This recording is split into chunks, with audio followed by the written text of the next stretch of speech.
My daughter-in-law threw a dinner plate at me, splashing hot sauce across my hands, while my son screamed that I ruined everything. They kicked me out of the house my savings helped build, assuming I would simply disappear into the night. But 2 hours later, I sat in a quiet office and handed my lawyer a yellowed contract. It was time to remind them who really owned the ground they were standing on. My name is Eleanor Nell Harper, 62 years old and a widow for 8 years. Yet sitting at the head of the Langford dining table, I felt less like a matriarch and more like an unwanted stain on their pristine tablecloth. We were gathered in the dining room of the sprawling villa in Westbridge, Minnesota, for what my daughter-in-law called a tasting menu trial for the upcoming company anniversary gala.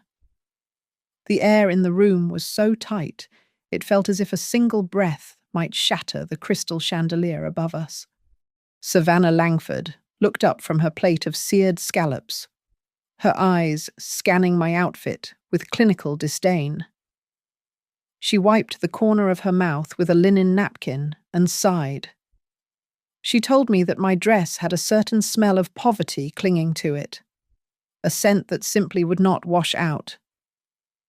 She suggested I limit my appearance at the actual event to avoid damaging the family brand image. I looked toward my son, Lucas, waiting for him to speak, to defend the woman who raised him. Lucas did not look at me. He swirled the red wine in his glass, staring into the dark liquid as if the answer to his spinelessness could be found in the vintage Merlot. Then, Margot Langford, Savannah's mother and the iron-fisted queen of Langford Urban Holdings, chimed in. Her voice was soft, the kind of dangerous quiet one uses to calm a feral animal. She suggested that perhaps it would be best if I sat in the back room with the television during the anniversary night. She claimed it was for my own good, so I would not feel lost and awkward among the high-profile investors and real estate tycoons. I gripped my fork, my knuckles turning white. I tried to keep my voice steady when I reminded them that I had served as an administrative secretary at North Prairie Community College for over 35 years. I reminded them that it was my savings, the money I scraped together dollar by dollar, that purchased the very first plot of land where the Langford Commercial Centre now stood. The table fell silent. Then, a ripple of light. Dry laughter circulated the room, as if I had told a quaint, foolish joke. I placed my napkin on the table. I told them quietly that if they were so ashamed of me, perhaps I should not attend at all. That was when Savannah snapped. She grabbed the porcelain dinner plate in front of her and hurled it across the table.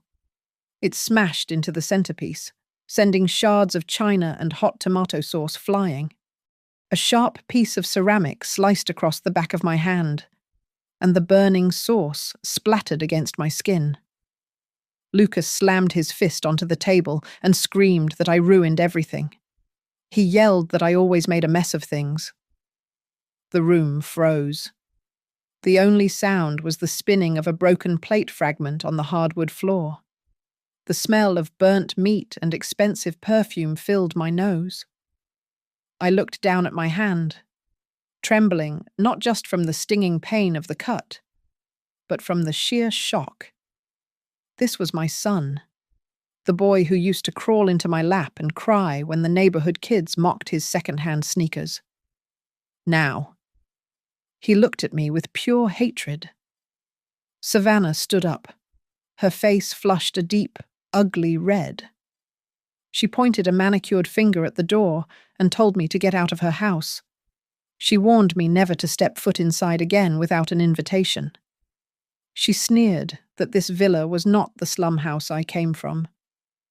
I stood up slowly. I hid my shaking hands beneath the table for a moment before clasping them together. I did not scream. I did not cry. I looked at them, etched their faces into my memory, and said simply that they could have it their way. I told them not to regret tonight. I walked out of the kitchen, past the grand foyer, and into the cold night. Snow was just starting to fall, dusting the hood of my old sedan. Under the dim yellow glow of the street lamp, I looked at the red welt forming on my hand. I pulled my phone from my purse and scrolled through the contacts until I landed on a name I had not called in years. Adrian Cole, attorney. I hesitated for only a second before pressing the call button. The line rang twice before he picked up. I spoke into the receiver, my voice steady and cold as the winter air. I told him that I thought it was time to finally use the land contract from years ago. The morning sun filtered through the sheer curtains of my kitchen window, casting long, pale shadows across the worn linoleum floor. I stood by the counter, listening to the old coffee maker hiss and sputter as it brewed the cheapest dark roast available at the local grocery store. This house, a small wooden structure on the edge of Westbridge, was nothing like the Langford villa. It smelled of old paper and vanilla extract, not polished marble and fear.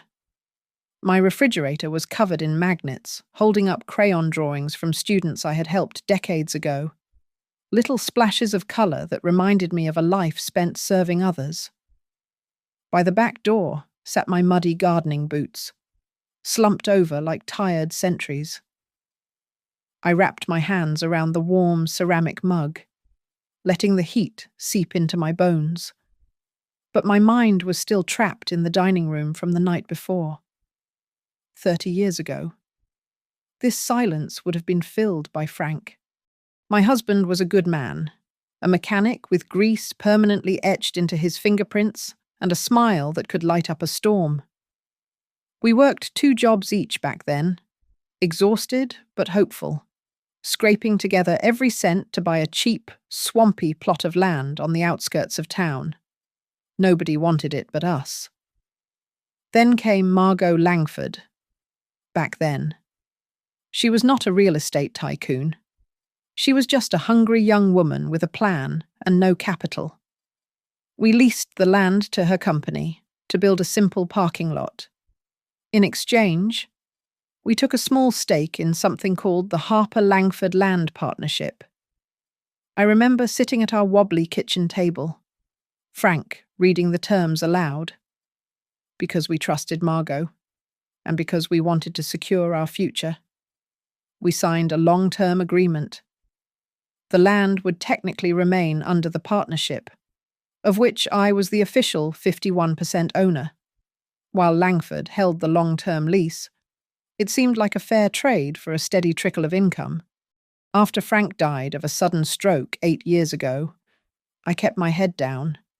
I worked my shift at North Prairie Community College, filed papers, answered phones, and raised Lucas.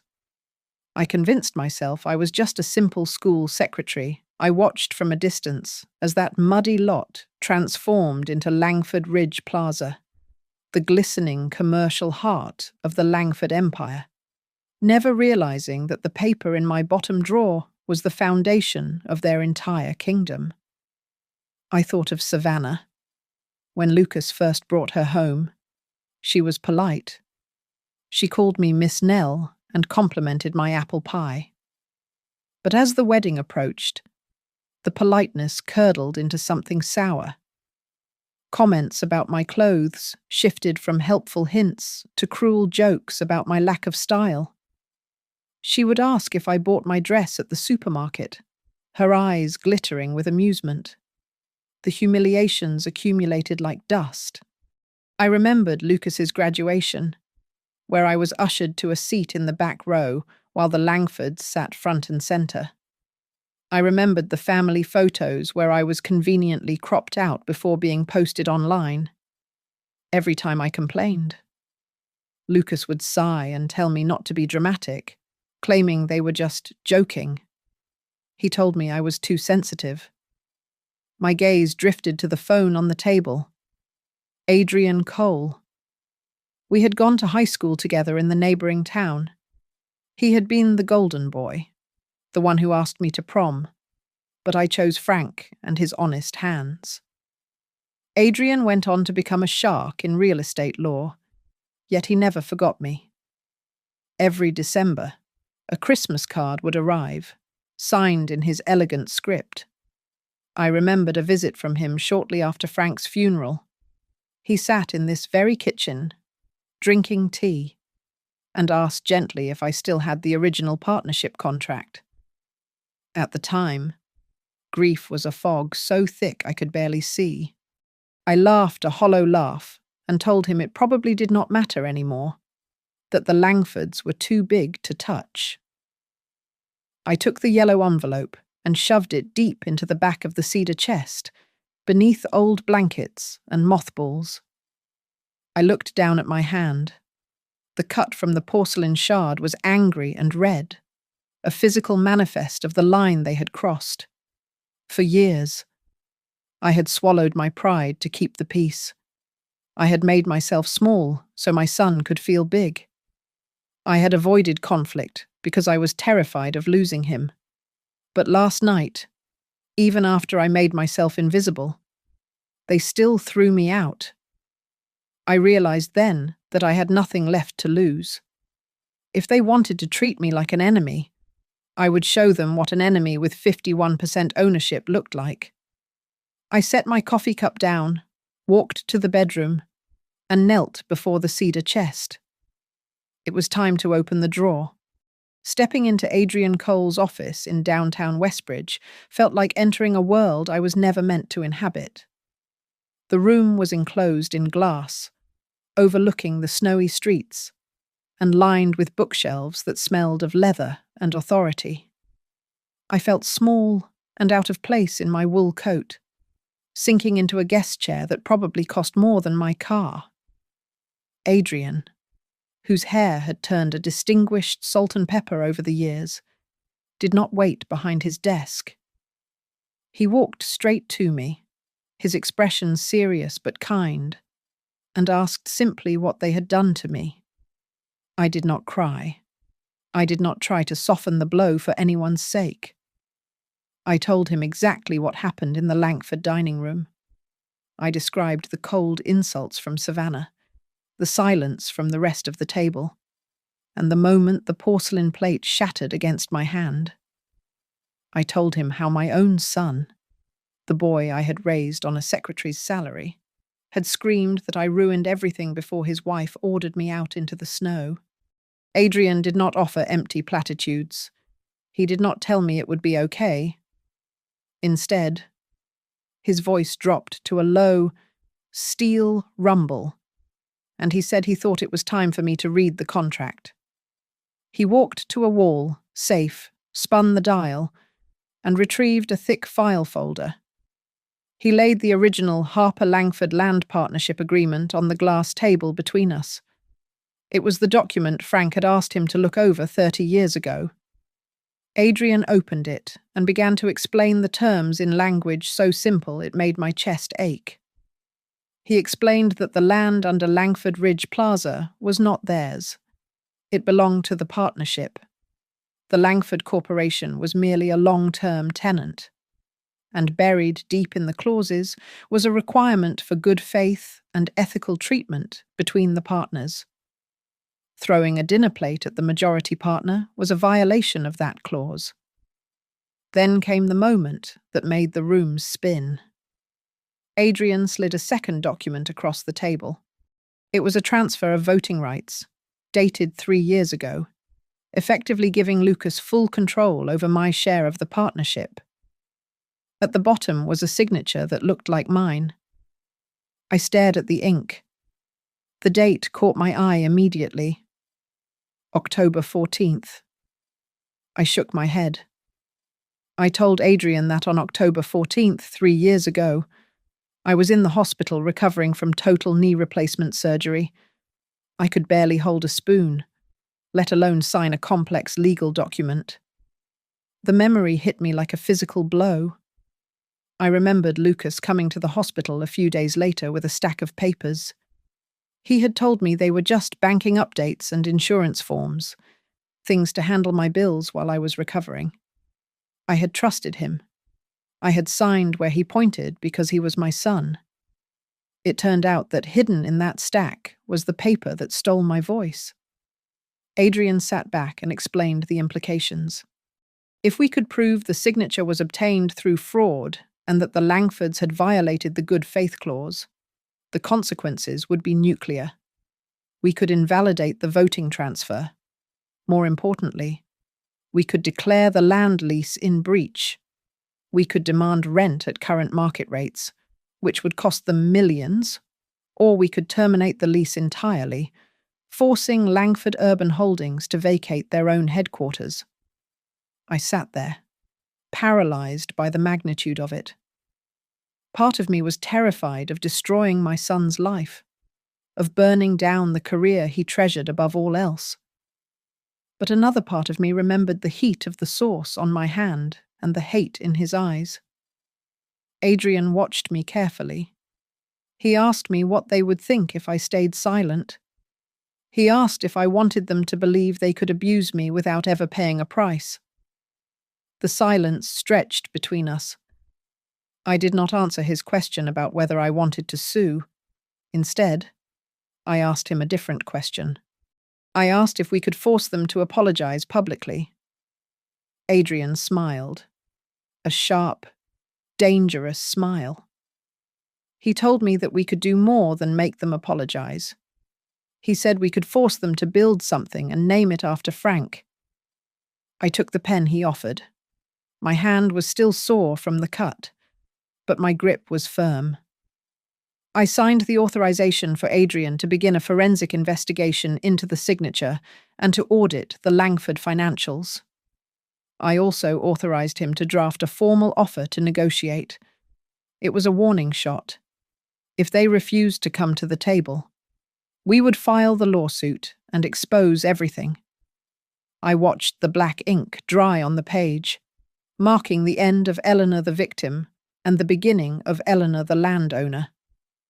Back in the silence of my own kitchen, the adrenaline from the lawyer's office began to fade, replaced by a heavy, cold clarity.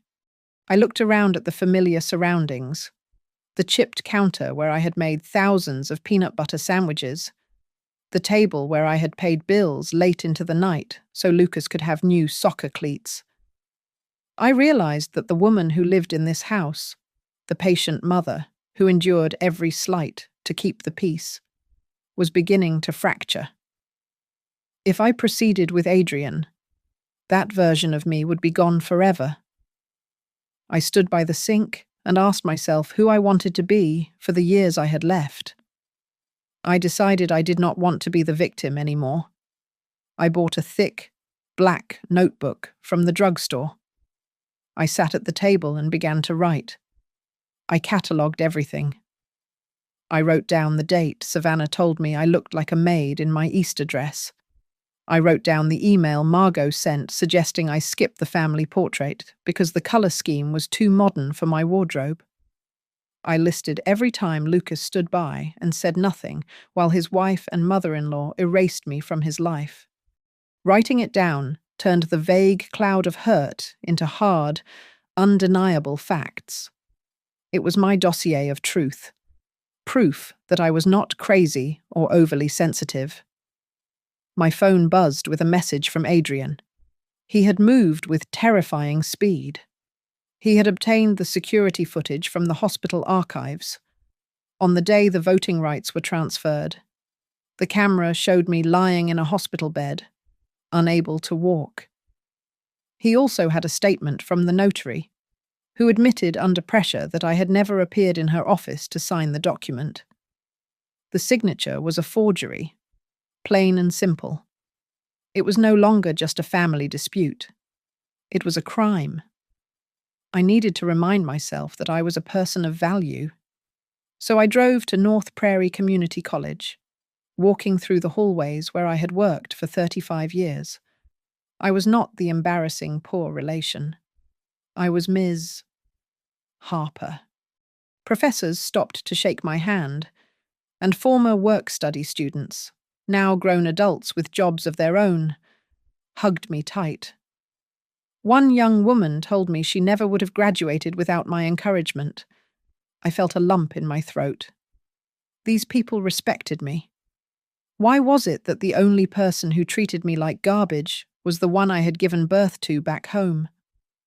I decided to clean out the bottom of the bedroom closet, tucked behind Frank's old winter coat. I found a small metal box I had forgotten about. Inside were white envelopes, sealed and yellowing. On the front of each one, in Frank's messy handwriting, were the words, "For Nell's beach trip."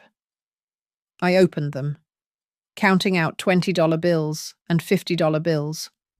There was over $2,000 there.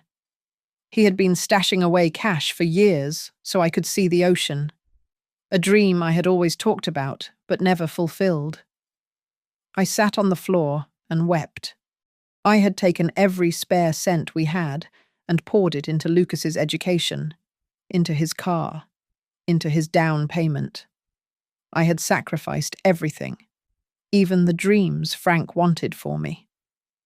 When Adrian called later that afternoon, my voice was steady. He proposed a strategy he called attacking first. He wanted to send Langford Urban Holdings a formal notice immediately. We would inform them that the rent was being reviewed based on market value and that we were aware of the breach of ethical terms regarding the partnership. We would attach a copy of the hospital log to show we knew about the forgery. It was a declaration of war. I told him to do it. But I added my own conditions. I told Adrian that if they wanted to settle, money was not enough. I wanted a public apology, signed by Margot and Savannah. And I wanted a portion of the land designated for a new construction project.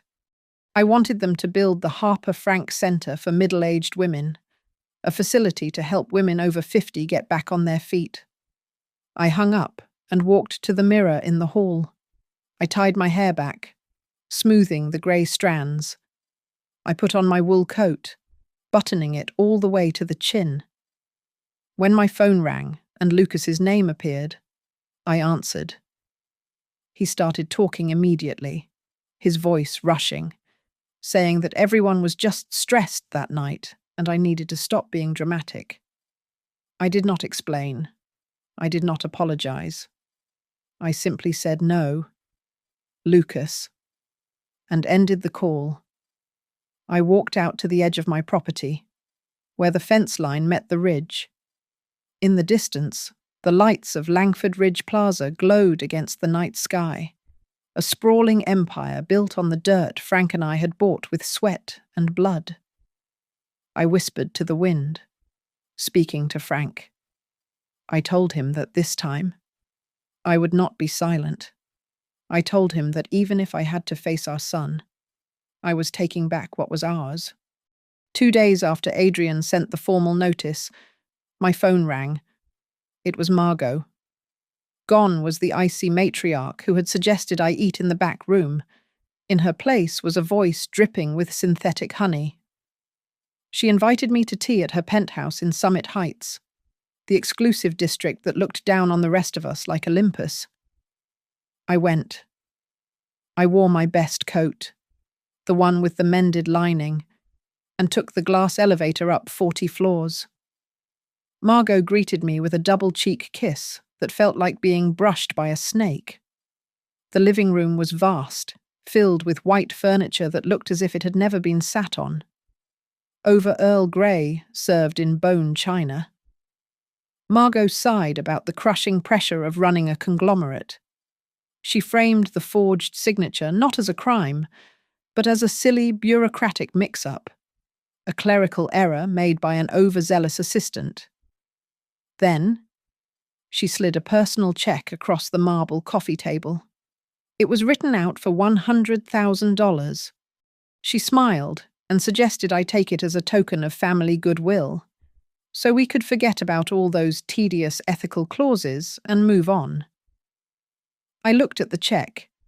It was more money than I had earned in 3 years at the college.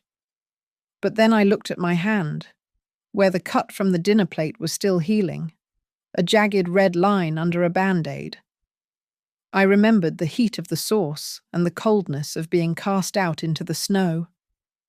I slid the check back to her. I told her calmly that I could not sell the feeling of my hand shaking in front of my own son. The warmth vanished from Margot's face instantly. Her eyes narrowed into slits. She leaned forward and told me that if I chose to fight a corporation with a team of sharks on retainer, I would drain my savings in a month. She said I would die alone and penniless in that rickety wooden house of mine. I stood up, clutching my purse. I told her that I was not alone. I had my lawyer, and, more importantly, I had the truth. The retaliation began before I even reached my car. Savannah started the digital assault. She sent me long, rambling text messages, oscillating between playing the victim who was exhausted by my demands for perfection and blaming me for putting Lucas in an impossible position. But she did not stop there. She began making calls to our shared acquaintances. The rumors filtered back to me quickly. People were saying that Eleanor Harper had gone senile, or worse, that she was a greedy old woman trying to sabotage her son's success out of jealousy. I felt the change in the air when I went to the grocery store. Neighbors I had known for decades avoided eye contact. I heard whispers in the produce aisle about the selfish older generation refusing to step aside. It stung, sharper than the porcelain cut, but I did not retreat. I went home, opened my black notebook, and wrote it all down. Every text, every rumor, every cold shoulder. It was no longer just family drama. It was evidence of a coordinated campaign of emotional abuse. Then Lucas showed up. He looked haggard, his eyes rimmed with red, his expensive suit rumpled. He did not ask how I was. He marched into my living room and told me that the board was threatening to remove him as vice president due to the looming reputation crisis. He stared at me with wild desperation and asked if I really wanted to ruin his career. He asked if destroying him was the only way I could feel important. I looked at my son, really looked at him, and for the first time, I did not feel the urge to fix it for him. I spoke slowly. I told him that I was not ruining his career. I was simply stopping them from using my name as a shield to defraud me. I told him that if he chose to stand in the middle of the firing line to protect people who abused his mother, then he was the one placing himself in the storm, not me. He stormed out, leaving the door wide open. I went to close it and saw a notification on my laptop. It was an email from Adrian, marked urgent. He had finished tracing the money flow. It turned out that Langford Urban Holdings had used the partnership land My Land as the primary collateral for a massive construction loan they had taken out 6 months ago.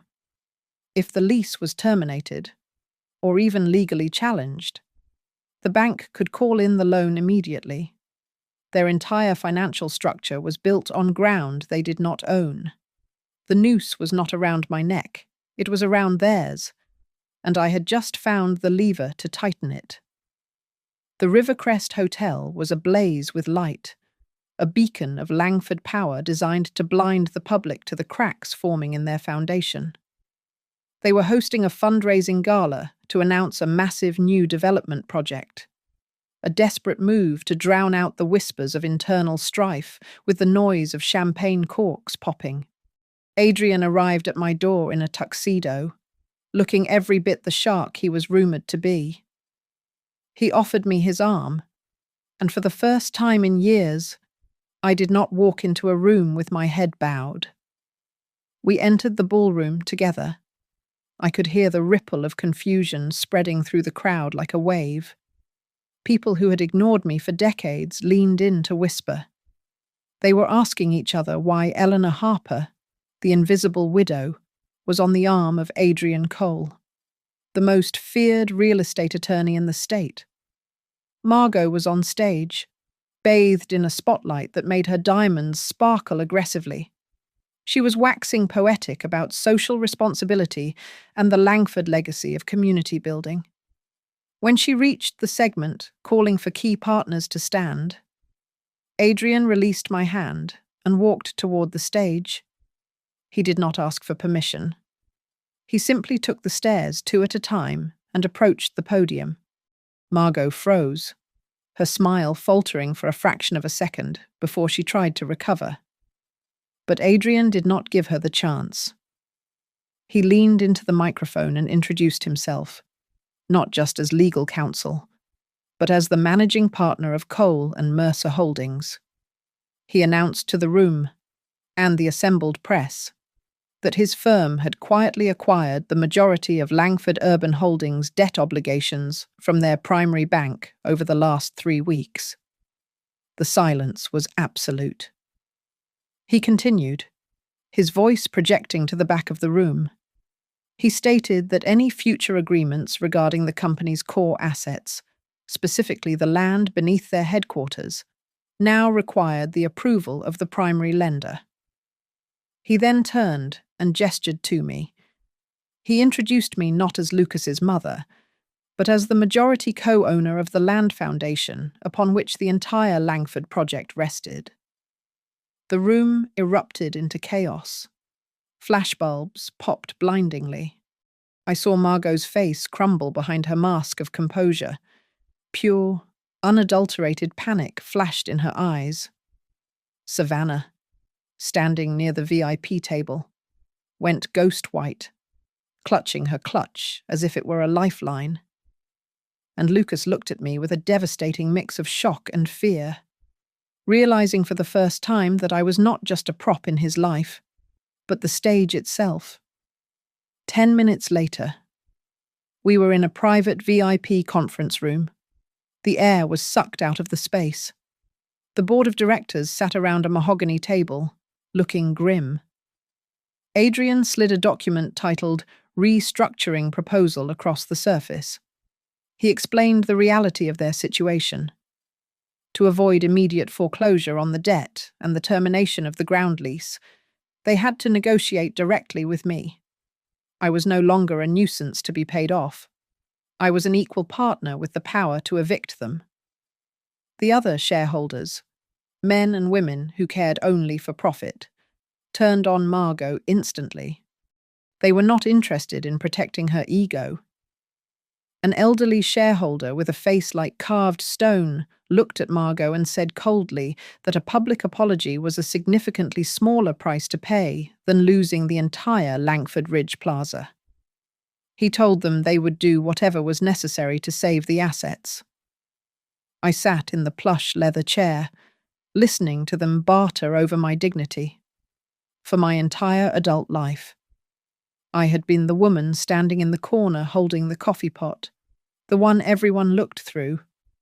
Now, every eye in the room was fixed on me, waiting for my verdict. The weight of it was heavy, strange, and intoxicating. I realized I did not want to retreat to the shadows ever again. I looked straight at Margot. Her hands were trembling beneath the table. She asked, her voice tight and strained, what exactly I wanted to end this nightmare. I leaned forward, placing my hands on the table, steady and calm. I told her that she asked what I wanted. I said I wanted the one thing she could not buy with all her money. I wanted a public admission that the way she treated me was wrong. The night after the gala, the knock on my door was not the confident rap of a businessman, but the hesitant tap of a frightened child. When I opened it, Lucas stood on the porch, shivering without his coat. The arrogance that had armored him at the dinner party was gone, stripped away by 24 hours of panic. He walked into the living room and collapsed onto the old sofa, burying his face in his hands. He began to speak, his words tumbling out in a chaotic stream. He told me that Margot was cutting him loose. She was claiming to the board and the lawyers that she had no knowledge of the signature transfer, that it was entirely Lucas's initiative to impress the family. She was positioning him as the rogue son-in-law who had gone too far, while she played the unsuspecting victim. Lucas looked up at me, tears streaming down his face. He confessed the truth of the last decade. He told me about the crushing weight of living inside the Langford bubble, the constant terror of being exposed as the poor kid from the edge of town who did not belong. He admitted that when Margot had slid those papers across the desk 3 years ago and told him it was just a symbolic formality to streamline operations, he had forced himself to believe her. He had lied to himself because the alternative was admitting that his wife's family was stealing from his mother. Then, the fear spiked in his eyes, and he shouted the words that had been haunting me. He yelled that I was pushing everyone off a cliff. He screamed that I was ruining everything for him, for Savannah, and for the company. The echo of that sentence hung in the air, heavy and suffocating. It was the same sentence he had screamed when the plate shattered against my hand. But this time, it did not sound like anger. It sounded like a plea for survival. I sat in the armchair opposite him and waited for the silence to settle. I did not raise my voice. I told him quietly that I was not the one ruining everything. I told him that the moment he said those words to me at the dinner table, while watching his wife assault me, was the moment everything was ruined. That was the moment he broke the bond between us, not me. I leaned forward and told him a story about his father that he had never heard. I told him that 30 years ago, Margot had pressured Frank to let her hold the title to the land for tax purposes. Frank, the man Lucas always dismissed as a simple mechanic with no ambition, had looked her in the eye and refused. I quoted Frank's words to our son. Frank had said that we must never let them tell us we do not own the ground beneath our feet, because the moment we do, they will sweep us away. Lucas went still. For the first time, he saw his father not as a man who failed to reach the heights of the Langfords, but as a man who had the wisdom to see right through them. Lucas wiped his face and asked in a trembling voice if I really wanted to send everyone to prison. He asked if I wanted to see him in a cell. I looked him in the eye and told him the truth. I said that I wanted the history written correctly. I told him that if someone went to jail because they broke the law, that was a consequence of their choice to sign a fake name, not a consequence of my choice to stand up. Then, I reached into the folder on the side table and pulled out the summary of the negotiation terms Adrian had prepared. I handed it to him. I pointed to the clause near the bottom. It stated clearly that if Langford Urban Holdings agreed to a full public apology, financial restitution, and the construction of the support centre for women, the majority partner would agree to seal the record regarding the specific individual who executed the forgery, treating it as an internal corporate error instead of a criminal act. Lucas stared at the paper, his hands shaking. He realized then that I was not trying to destroy him. I was offering him the only life raft he had. I was giving him a way to survive, provided he was willing to let the truth exist. He stood up slowly, clutching the paper like a holy text. He did not say another word. He walked to the door and paused, looking back at the peeling wallpaper and the worn carpet of the house he had been so ashamed of. For a moment, he looked at it not as a hovel, but as the only place that had ever offered him unconditional safety, a safety he had traded for a golden cage. He stepped out into the night, leaving the door softly clicking shut behind him. The negotiation took place in the main conference room of Cole and Mercer, a glass-walled enclosure that hovered above the busy streets of Westbridge like a judgmental eye. On one side of the long mahogany table sat the Langford delegation. Margot was there, encased in a stiff suit that looked like armor, alongside Savannah, whose eyes were swollen and darting around the room. They were flanked by 3 high-priced corporate attorneys and 2 grim-faced shareholders. On the other side sat Adrian, a young female associate named Sarah who radiated sharp intelligence, and me. I kept my hands folded on the table, my face impassive, keeping the lava of my emotions trapped beneath a cool surface. Adrian began the proceedings. He did not raise his voice, but his tone made it clear that he was holding a loaded gun. He presented the document titled the Harper-Langford Ethical and Land Agreement. The terms were brutal in their simplicity. First, the Langford Corporation would retain the right to lease the land, but the rent would immediately increase to reflect current market value. Second, the land could never again be used as collateral for loans without the express written consent of the majority partner. Third, and most importantly, Langford Urban Holdings would be required to fund 4 specific social obligations. These included a full vocational scholarship program for older women returning to the workforce and the immediate construction of the Harper Frank Center for Middle-Aged Women, to be built on a designated section of the plaza grounds. Then came the clause that sucked the air out of the room. Adrian explained that as part of the restitution for violating the ethical conduct terms, Margot and Savannah were required to sign a formal, public letter of apology.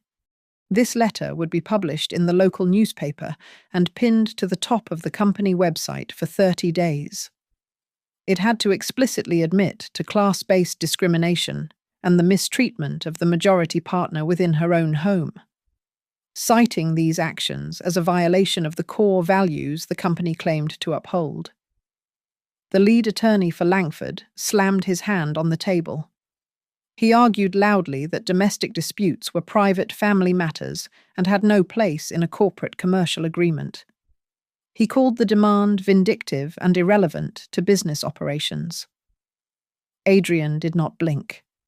He calmly opened the original partnership agreement from 30 years ago.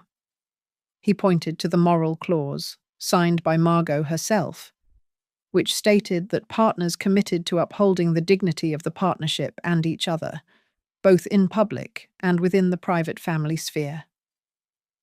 Margot opened her mouth to protest, but she was cut off by a gravelly voice from her own side of the table. It was Mr. Henderson, the oldest shareholder present. He adjusted his glasses and looked at Margot with cold disappointment. He revealed that he had watched her force older employees into early retirement for years, treating experience as if it were a liability. He looked her in the eye and said that perhaps this time they needed to set a real example if they wanted anyone to believe their slogans about social responsibility ever again. Savannah broke. She put her head in her hands and began to weep, her composure shattering completely. She sobbed that she was just a product of how she was raised, that she had been taught these values her whole life. She begged to sign the paper, but pleaded not to have to read the apology or have it attributed to her voice. I looked at her across the table, remembering the sneer on her face the night she threw the plate at me. I spoke softly but clearly. I told her that she would have the opportunity to use her own voice to fix what she had broken. Margot tried one last desperate maneuver. She leaned forward, ignoring her lawyers, and offered to increase my personal financial compensation significantly. She essentially offered to write me a blank check if I would agree to keep the apology sealed and private. I looked at her and shook my head. I told her that I did not need more money. I told her I needed to ensure that the women who came after me would never have to bow their heads the way I had been forced to. The room fell into a heavy silence. The choice was stark. If they refused, the lease would be terminated, the bank would call in the massive loan, and Langford Urban Holdings would face immediate bankruptcy. The shareholders called for a vote. It was unanimous. They accepted the terms. Margot stared at the document in front of her. For the first time in decades, I saw the great Margot Langford tremble. Her hand shook visibly as she picked up the pen. She signed her name, a jagged scrawl that looked like a surrender. Then the document was slid over to me. I picked up the pen and signed my name next to hers.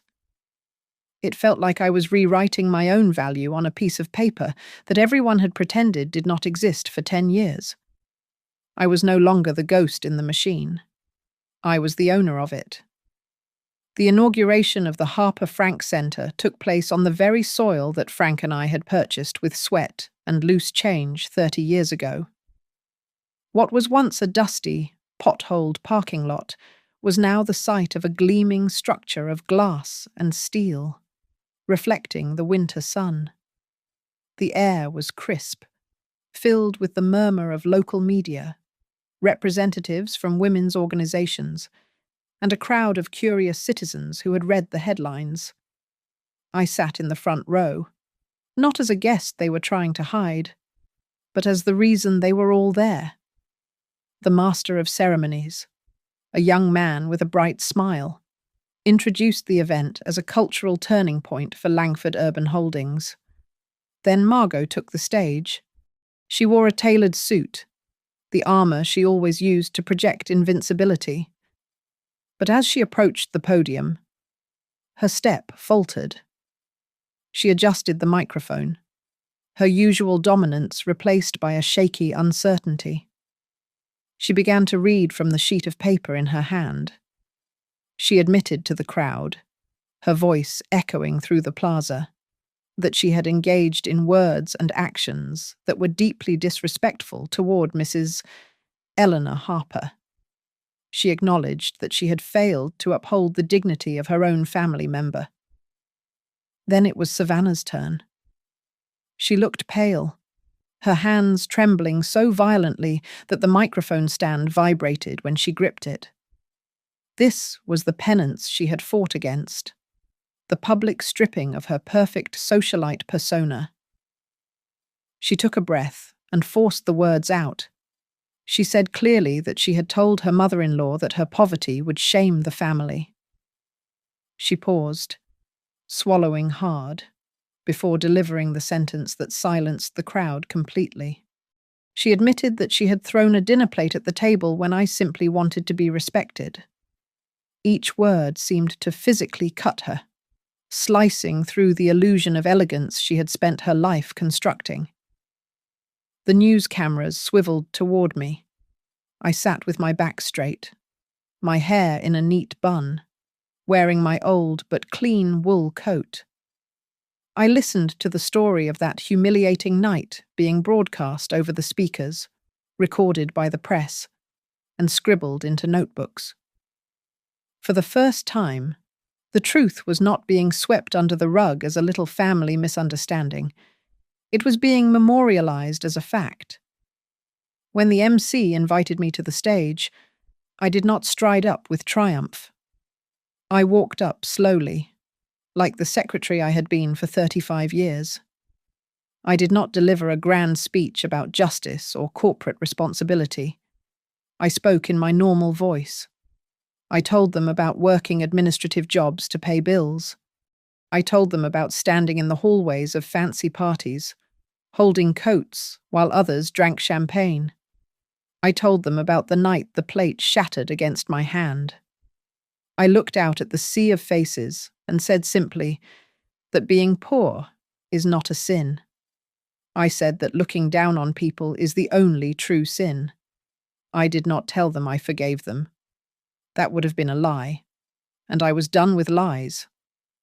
I looked at Margot and Savannah and said that today I accepted their apology. I said that forgiveness is a long road, and it would be answered by how we treated each other starting tomorrow. The applause that followed did not come from the VIP section. It started from the back, from the middle-aged women in practical shoes, from the former students I had helped, from the people who knew what it felt like to be invisible. It grew into a roar, louder and longer than the polite clapping for the company executives. As I walked down the steps, women reached out to touch my arm, whispering that I made them feel like they could stand up too. In the corner of the crowd, shielded by the shadow of a pillar, stood Lucas. He was watching me. When our eyes met, he did not look away. He tilted his head slightly, a small, silent gesture of apology and acknowledgement. I did not rush to him, but I gave him a single, slow nod. It was not a full embrace, but it was a crack in the door, a possibility for the future. I turned away from the cameras and walked through the glass doors of the new center. I ran my fingers over the brushed metal plaque on the wall that read, Harper Frank Center. I walked past the reception desk to a quiet corner designated as the reading room for women over 50. It was filled with comfortable armchairs, shelves of books, and warm, inviting light. This was my revenge. It was not burning their house down. It was using their land, the ground they stood on, to build a sanctuary for the people they despised. I sat in one of the armchairs and smiled. I had turned their empire of vanity into a foundation for dignity. It was 3 weeks after the apology was published, when the media vans had finally cleared out and the center was beginning to hum with the quiet rhythm of daily work, that my phone rang. It was Lucas. He did not use his secretary or text me. He simply asked if I was free because he was standing on my front porch. When he stepped into the small wooden house, he looked different. The arrogance of the Langford executive was gone, stripped away like a cheap coat. He looked like a stranger trying to navigate a room he had known his entire life. He sat on the edge of the sofa and told me he had resigned as vice president of Langford Urban Holdings. He said he could not stay there with the shadow of what happened hanging over him. He had taken a junior management position at a logistics firm across the state, a job where nobody cared who his mother-in-law was. He was starting over. Then, in a moment that broke something open in both of us, Lucas slid off the sofa and knelt on the worn carpet in front of my chair. It was the first time I had seen him on his knees since he was a toddler begging for a toy. He wept, his shoulders shaking with a grief he had been carrying for decades. He told me about the shame he felt growing up, how the other kids mocked our peeling paint and his second-hand clothes. He confessed that when he met the Langfords, he felt like he had found a way to scrub the poverty off his skin. He had convinced himself that rejecting me was the toll he had to pay to be accepted in their world. I let him cry until the silence returned. I did not rush to comfort him. He needed to feel the weight of his own actions. When he finally looked up, I told him I had 2 conditions if he wanted to walk back into my life. First, he was never allowed to say he was ashamed of me again, not even as a joke.